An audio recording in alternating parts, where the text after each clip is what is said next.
సుగ్రీవుడు బయటపడ్డాడు. అలా సుగ్రీవుడు బయటపడ్డాక రావణాసురుడు, నరాంతకుడు, దేవాంతకుడు, త్రిశిరుడు అనేటటువంటి ముగ్గురు రాక్షసులని తన సోదరుడు మహాపార్శుడు, మహోదరుడు అనేటటువంటి వాళ్ళని కూడా ఇచ్చి యుద్ధానికి పంపాడు. వాళ్ళల్లో నరాంతకుణ్ణి అంగదుడు చంపేశాడు. దేవాంతకుడు హనుమంతుని మీద పడ్డాడు. ఎప్పుడైతే తన మీదకి వచ్చాడో దేవాంతకుడు, హనుమంతుడు ఒక్క మాటుగా పెద్ద పర్వతం తీసుకుని ఆ దేవాంతకుని రథం మీద విసిరాడు. ఆ రథము గుర్రాలు చితికిపోయాయి. దేవాంతకుడు బయటపడ్డాడు. మరో పర్వత శిఖరంతో దేవాంతకుడిని మోదటంతో దేవాంతకుడు నశించాడు. తరువాత త్రిశిరుడు యుద్ధరంగంలో విజృంభించటం మొదలుపెట్టాడు. త్రిశుడు మహాశక్తి కలిగినటువంటి వాడు. వాడితో యుద్ధానికి దిగాడు. హనుమంతుడు పెద్ద పర్వతం తీసుకుని త్రిశురుడి మీదకి వెడితే కరుకైనటువంటి బాణాలతో పర్వతాన్ని బద్దలు కొట్టాడు త్రిశురుడు. మహావృక్షాలను తీసుకుని వెళితే వాటిని బాణాలతో భగ్నం చేస్తున్నాడు. అలాంటి త్రిశురుడి మీద రథం మీద దూకి ఆ అశ్వాల్ని అరిచేత్తో ఒక్క కొట్టు కొట్టాడు. ఆ అశ్వాలు నేల కూలాయి. వెంటనే పర్వత శిఖరం తీసుకుని మీదకి వెళ్ళిపోయేటప్పటికీ త్రిశురుడు పక్కకి వెళ్ళాడు. పక్కకి వెళ్ళి కత్తి తీసుకుని హనుమంతుడిని ఒక దెబ్బ కొట్టాడు. ఆ దెబ్బకి తట్టుకుని హనుమంతుడు మళ్ళీ త్రిశురుడి మీద విజృంభించి ఒక పర్వత శిఖరంతో త్రిశురుడిని కొట్టేటప్పటికి త్రిశురుడు పక్కకి తప్పుకున్నాడు. ఈ పర్వత శిఖరం నేలలో పడిపోయి దాని కింద పడి ఎంతో మంది రాక్షసులు సంహరింపబడ్డారు.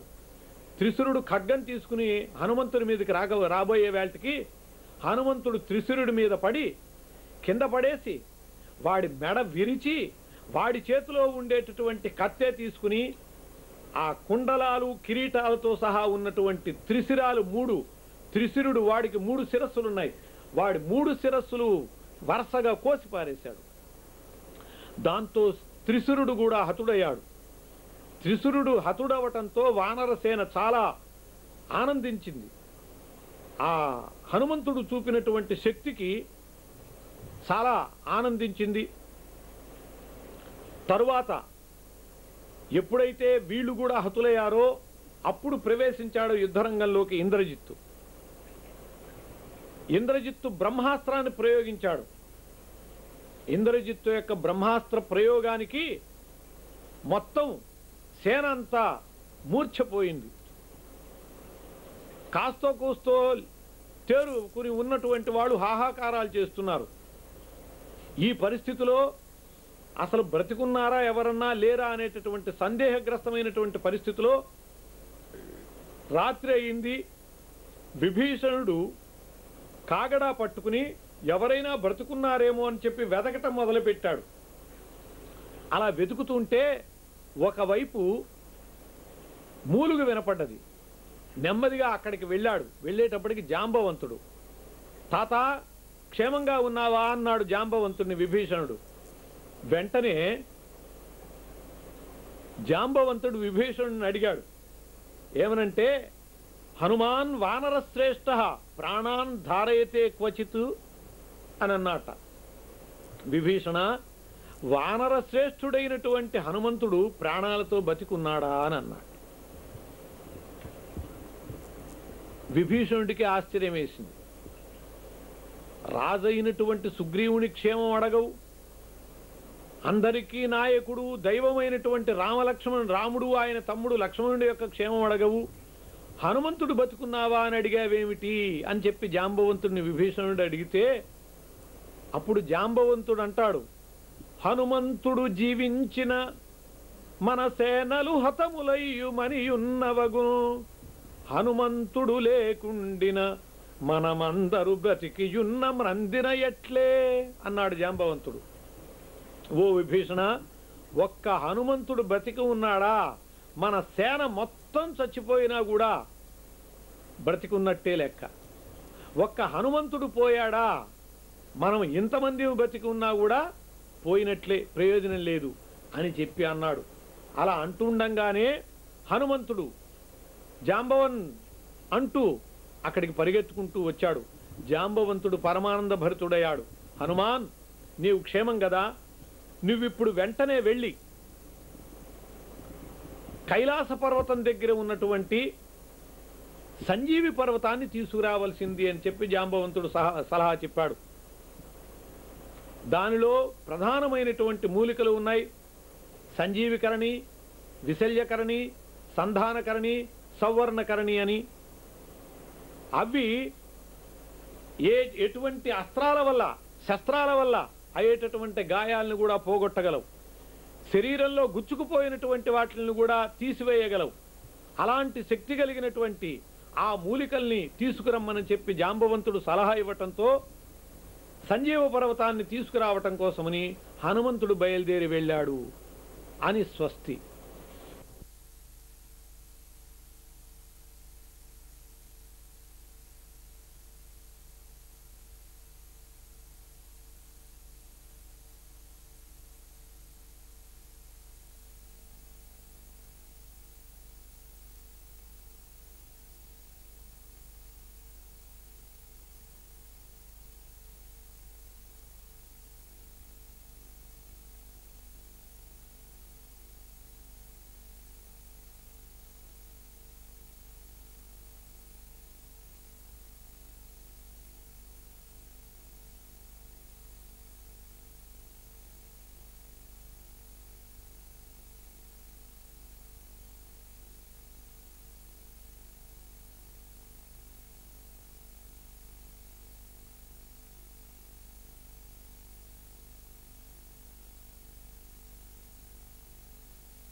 పదామపహర్తారం దాతారం సర్వసంపదాం లోకాభిరామం శ్రీరామం భూయో భూయో నమామ్యహం.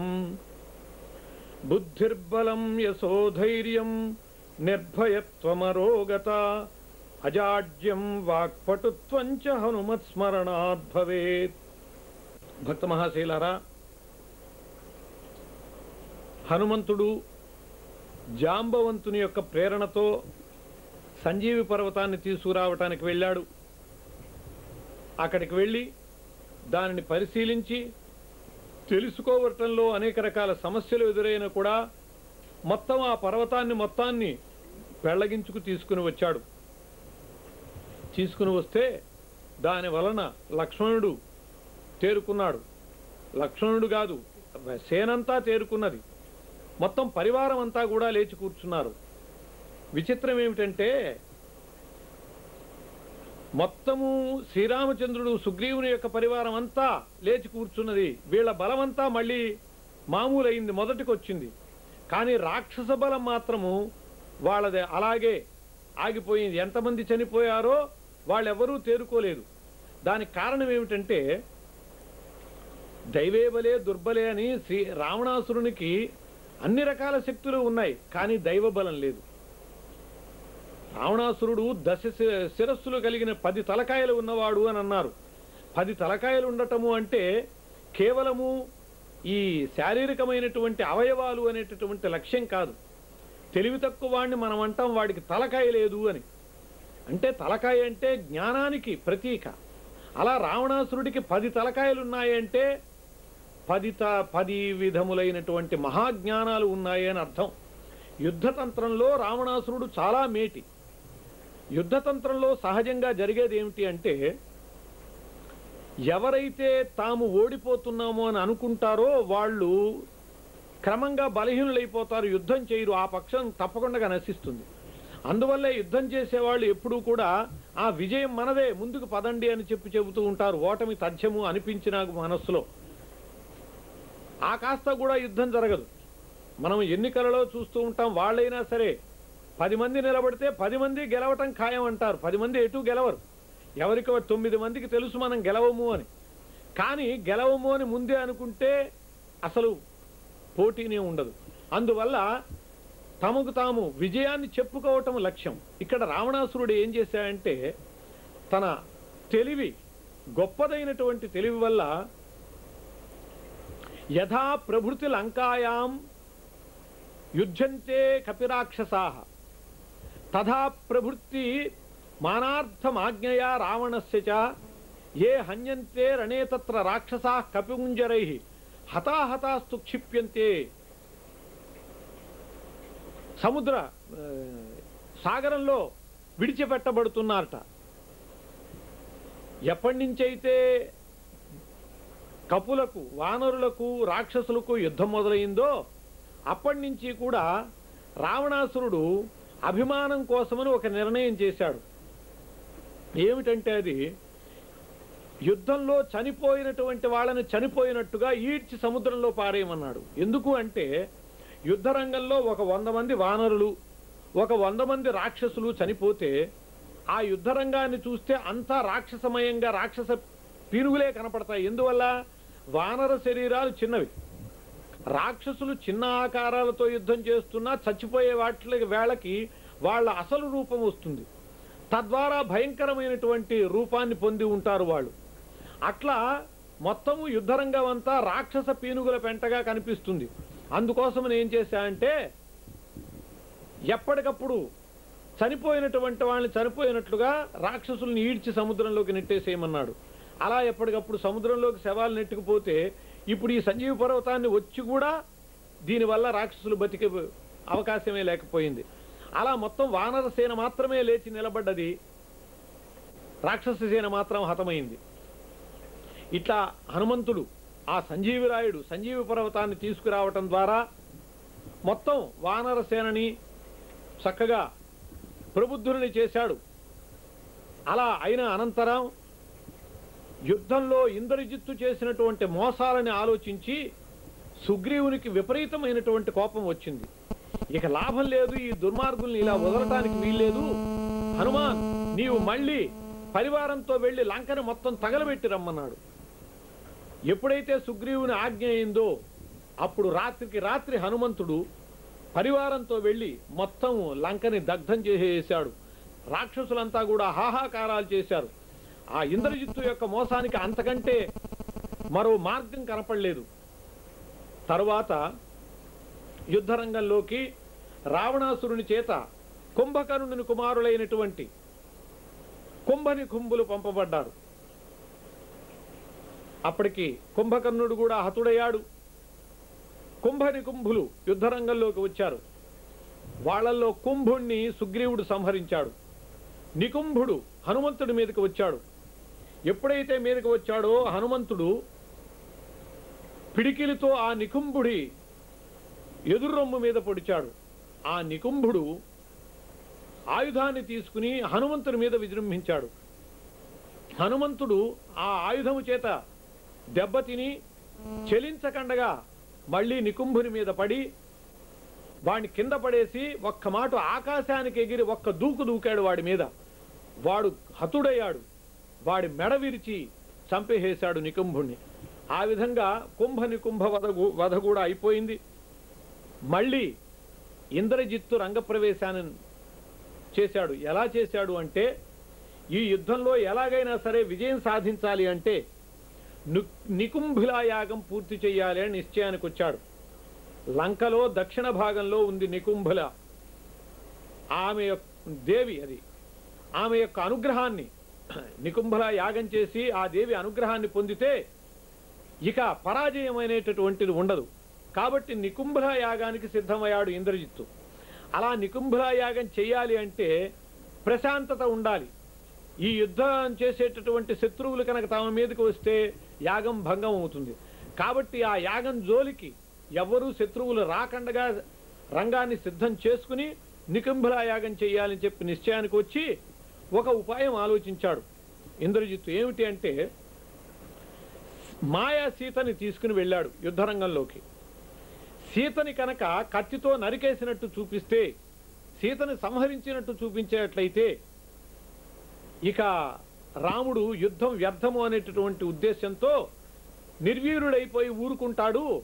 అప్పుడు మనం నికుంభిల యాగం పూర్తి చేసుకుని శత్రువుల మీద పడితే శత్రువుల్ని మొత్తం సర్వనాశనం చేయొచ్చు అని చెప్పి ఉపాయం ఆలోచించాడు.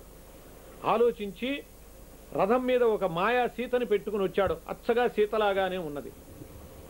మరో ఆలోచన వచ్చింది అతనికి. శ్రీరాముని ఎదురుగ్గా కనుక సీతను తీసుకువెళ్ళేటట్లయితే రాముడు విజృంభించి ఏ రకమైనటువంటి పరిస్థితి ఏర్పడుతుందో, లేదు సీతను సంహరించడం అనేటటువంటిది రూఢిగా తెలిసాక జరిగేటటువంటి పరిణామాలు ఎలా ఉంటాయో, నికుంభుల దాకా తాను రాగలడో లేడో, ఇవన్నీ ఆలోచించి ఏం చేశాయంటే రామునకు ప్రత్యక్షంగా తెలియకుండగా పరోక్షంగా తెలిసేటటువంటి ఉపాయం ఆలోచించాడు. ఏమిటి అంటే, వీళ్లలో సీతా అమ్మవారు తెలిసినటువంటిది ఆంజనేయునికి. కాబట్టి ఆంజనేయుని దగ్గర కనుక ఈ మాయా సీతను వధించే కార్యక్రమం పెట్టుకుంటే ఆంజనేయుడు తప్పకుండా సీతను గుర్తిస్తాడు. సీత విషయం రాముని దగ్గరికి వెడుతుంది. మొత్తానికి ఈ సంక్షోభం జరుగుతూ ఉండగా తాను నికుంభలా పూర్తి చేసుకోవచ్చు యాగము అని చెప్పి అనుకున్నాడు. అనుకుని పశ్చిమ ద్వారం వైపు హనుమంతుని వైపు వచ్చాడు. వచ్చి మాయాసీతను తీసుకుని, ఆ మాయాసీత రోధిస్తోంది, రామ లక్ష్మణ రక్షించండి రక్షించండి అని. అలాంటి పరిస్థితుల్లో చూశాడు హనుమంతుడు. నిజంగానే సీత అనుకున్నాడు. ఆ యుద్ధ గందరగోళంలో ఉన్నటువంటి హనుమంతుడు నిజంగానే సీత అనుకుని నానా రకాల దుర్భాషలాడాడు ఇంద్రజిత్తుని. దుర్మార్గుడా, నీకు బుద్ధి లేదా? ఆ పతివ్రతను నువ్వు అలా చంపుతున్నావా? స్త్రీవధ చేస్తావా? మహాపాతకం. నీకు మగతనం ఉంటే యుద్ధానికి వచ్చి మాతో యుద్ధం చెయ్యి. స్త్రీని వధించటం కాదు, అమాయకురాలను వధించటం కాదు అని అంటూ అనేక రకాల నింద చేశాడు. వాడి వేమి పట్టించుకోకుండా ఒక్క వేటు వేశాడు. వేసేటప్పటికీ ఆ మాయసీత శిరస్సు తెగిపోయింది. వానరులంతా కూడా హాహాకారాలు చేశారు. అయ్యో సీతాదేవి పోయాక మనం ఇంకా యుద్ధం చేయటం ఎందుకు, ఎవరి కోసం ఈ యుద్ధం అని చెప్పి వీళ్ళంతా కూడా నిర్వీర్యులైపోయి యుద్ధాన్ని ఉపసంహరించుకునేటటువంటి దశలో హనుమంతుడు వీళ్ళందరికీ ఉత్సాహం ఇచ్చాడు. ఆ దుర్మార్గుణ్ణి ఇలా వదిలిపెట్టడం మనకు అసలు తగదు, పదండి యుద్ధానికి అని చెప్పి అందరినీ పురుగొల్పి ఇంద్రజిత్తు మీదకి యుద్ధానికి దిగాడు. కానీ మళ్ళీ హనుమంతునికి ఆలోచన వచ్చింది. అంతటి సీత హతురాలయ్యాక ఎవరి కోసం యుద్ధం చేయాలి? ఈ వార్త రామునికి కూడా తెలియజేయకుండా నేను ఇక్కడ యుద్ధం చేసుకుంటూ కూర్చోటం నాకు తగదు అనుకుని ఆ యుద్ధాన్ని చాలించి హనుమంతుడు రాముడి దగ్గరికి వెళ్ళిపోయాడు. ఎప్పుడైతే హనుమంతుడు అటు వెళ్ళాడో ఇంద్రజిత్తు వచ్చి నికుంభల యాగం నిర్విఘ్నంగా జరపడం కోసం ఉద్యుక్తుడయ్యాడు. అలా యాగం చేసుకుంటూ ఉండగా హనుమంతుడు రాముడి దగ్గరికి వెళ్ళి చెప్పాడు, శ్రీరామచంద్ర ప్రభో, ఈ విధంగా ఇంద్రజిత్తు దుర్మార్గ పని చేశాడు, సీతామాత శిరస్సు ఖండింపబడ్డది అని చెప్పి అనేటప్పటికల్లా రాముడు మూర్ఛపోయాడు. వీళ్ళందరూ కూడా రోధిస్తున్నారు. ఈ పరిస్థితిలో ఇంకా యుద్ధం ఎందుకు అనేటటువంటి అనుకునే దశలో విభీషణుడు వచ్చాడు. విభీషణుడు వచ్చి రాముణ్ణి సేద తీర్చి, శ్రీరామచంద్ర, సీతా అమ్మవారికి ఏమీ అయి ఉండదు, ఇది ఆ మాయావి అయినటువంటి ఇంద్రజిత్తు యొక్క పన్నాగం. వాడు నికుంభల యాగం చేయటానికి సిద్ధమయ్యాడు. ఆ నికుంభల పూర్తి అయినదా ఇక వాడిని జయించటం అసాధ్యం. కాబట్టి ఇప్పుడు ఆ నికుంభల యాగం పూర్తి కాకుండా భగ్నం చేయటం అత్యవసరము అని చెప్పేటప్పటికల్లా అప్పుడు హనుమంతుడు వానర వీరులను తీసుకుని నికుంభల దగ్గరికి వెళ్ళాడు. పశ్చిమ ద్వారాన్ని ముట్టడించేటటువంటి హనుమంతుడు అమాంతం దక్షిణానికి వెళ్ళిపోయాడు. నికుంభల దగ్గరికి వెళ్ళి అక్కడ ఉన్నటువంటి ఆ ఇంద్రజిత్తు పరివారాన్నంతా కూడా తునాతునకలుగా సర్వనాశనంగా కొడుతుంటే ఈ హనుమంతుని యొక్క ధాటి చూసి ఇక లాభం లేదు, నేను ఇక్కడ యాగం దగ్గర కూర్చునేటట్లయితే నా సైన్యం ఏమాత్రము మిగలదు, సర్వనాశనం అయిపోయాక నేను చేసేది లేదు అనేటటువంటి నిశ్చయానికి వచ్చి గత్యంతరం లేక ఇంద్రజిత్తు యాగాన్ని ఉపసంహరించి యాగాన్ని ఆపేసేసి యుద్ధానికి వచ్చాడు. అలా ఇంద్రజిత్తు యుద్ధానికి రాగా భయంకరమైనటువంటి యుద్ధం జరిగింది. ఆ యుద్ధంలో హనుమంతుడు కూడా పెద్ద పెద్ద పర్వతాలని ఇంద్రజిత్తు మీద ప్రయోగించాడు. ఇంద్రజిత్తు మేఘాల్లోకి వెళ్లి తప్పించుకోవటం మొదలుపెట్టాడు. వెంటనే హనుమంతుడు లక్ష్మణుడిని భుజాల మీద ఎక్కించుకుని, లక్ష్మణాయిక నీవు నీ యుద్ధ చాతుర్యాన్ని చూపించు, నేను నిన్ను ఆ ఇంద్రజిత్తుడి దగ్గరికి చేరుస్తానని చెప్పి ఎంతగా ఆ మేఘనాథుడు మేఘాల్లో తిరుగుతున్నాడో అంతగా హనుమంతుడు కూడా విజృంభించి ఆ లక్ష్మణుడిని ఎత్తుకుని ఇంద్రజిత్తుని ఎదురు పడుతూ లక్ష్మణుడి చేత యుద్ధం చేయిస్తే చివరికి లక్ష్మణుడి చేతిలో ఇంద్రజిత్తు హతుడయ్యాడు. ఆ విధంగా హనుమంతుడు లక్ష్మణుడిని భుజాల మీద ఎక్కించుకుని ఆ ఇంద్రజిత్తు వధ చేయించగలిగిన వాడయ్యాడు. ఇలా అడుగడుగునా హనుమంతుడు యుద్ధరంగంలో తన చాకచక్యం చూపుతూ ఒకవైపని కాకుండా అన్ని వైపులా విజృంభిస్తూ రాక్షస సేనను సంహరిస్తూ ఉంటే, రాక్షసులు హాహాకారాలు చేస్తూ హతులైపోతూ ఉంటే, వానరులంతా కూడా ఆంజనేయ స్వామి చుట్టూతో చేరి జయ జయధ్వానాలు చేస్తూ ఆనందంతో చిందులు వేసేటటువంటి పరిస్థితిగా యుద్ధం సాగిపోతూ ఉన్నది. ఇలా యుద్ధం సాగేటటువంటి సందర్భంలో ఇంద్రజిత్తు కూడా మరణించాడు అని చెప్పి తెలిసింది. ఈ ఇంద్రజిత్తు మరణం విషయంలో ఒక రామాయణంలో హనుమంతుడు ఇంద్రజిత్తు శరీరాన్ని తీసుకువెళ్ళి అంతఃపుర ద్వారాల దగ్గర ఉంచాడు అని చెప్పి, అలా ఇంద్రజిత్తు యొక్క అన్నీ బాగా తెలుసు. అందువలనే ఇంద్రజిత్తు నికుంభల యాగం ఆపుకుని వెంటనే చెప్పాట, ససారథిం వాచేదం యాహి ఎత్రైవ వానరః క్షయమే విహిన కుర్యాత్ రాక్షసానం ఉపేక్షిత అని చెప్పి ఇంద్రజిత్ అంటాడు. సారథితో అన్నట్ట, ఓ సారథి, ఎక్కడైతే ఆ వానరుడు హనుమంతుడు ఉన్నాడో అక్కడికి తీసుకువెళ్ళి ఆపు. ఆ ఉపేక్షించామా ఆ వానరుణ్ణి, మొత్తం రాక్షసుల్ని సర్వనాశనం చేసేటట్లున్నాడు అని చెప్పి తాను స్వయంగా ఆ హనుమంతుని యొక్క ప్రజ్ఞ తెలిసినటువంటి వాడు కాబట్టి హనుమంతుని ముందుకి తీసుకువెళ్ళే యుద్ధానికి సిద్ధమవుతాడు. మొత్తానికి హనుమంతుడు కూడా అంతటి ప్రజ్ఞ చూపించి